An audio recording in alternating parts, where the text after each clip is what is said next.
വിദ്യാമ്മേ, എന്താ രണ്ടുപേരും കൂടി? ആകെ പ്രശ്നമാണ് വിദ്യാമ്മേ. ആ ഗഗൻ വീണ്ടും വന്ന് ശല്യം ചെയ്യാൻ തുടങ്ങിയിരിക്കുന്നു. ഇത്തവണ അയാൾ തനിച്ചല്ല, അമ്മാവനെയും കൂട്ടി അവരവ്. അയാളുടെ കടവും ബാധ്യതയൊക്കെ തീർത്തു എന്നാണല്ലോ ദേവുട്ടി പറഞ്ഞത്. പിന്നെ എന്തിനാ അയാൾ ശല്യത്തിന് വരുന്നത്? അതല്ലേ വിദ്യാമ്മയെ പ്രശ്നം. ആ തറവാട്ടമ്മ ദേവൂട്ടിക്ക് നൽകിയ ആഭരണങ്ങളും പണ്ടങ്ങളും മതിയെന്ന് പറഞ്ഞ് അയാൾ അപ്പോഴേ കൊണ്ടുപോയതാ.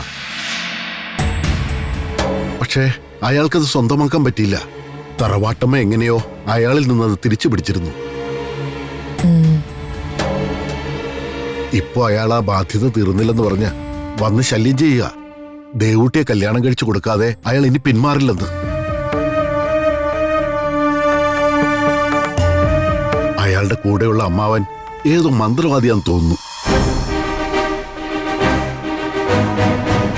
തറവാട്ടമ്മ നൽകിയ സ്വർണ്ണാഭരണങ്ങളൊക്കെ വീട്ടിലിരിക്കുന്നത് അയാൾ ഗഗനം അറിഞ്ഞു കഴിഞ്ഞു. ഇനിയിപ്പോ ഞങ്ങൾ എന്ത് ചെയ്യും വിദ്യാമ്മേ?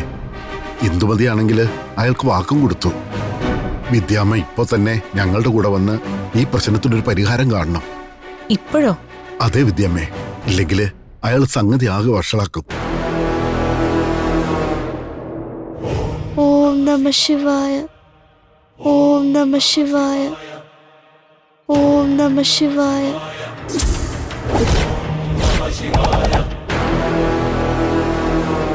ശിവപ്രിയെ തനിച്ചാക്കി ഞാൻ ഇവരോടൊപ്പം പോയാൽ സാരമില്ല.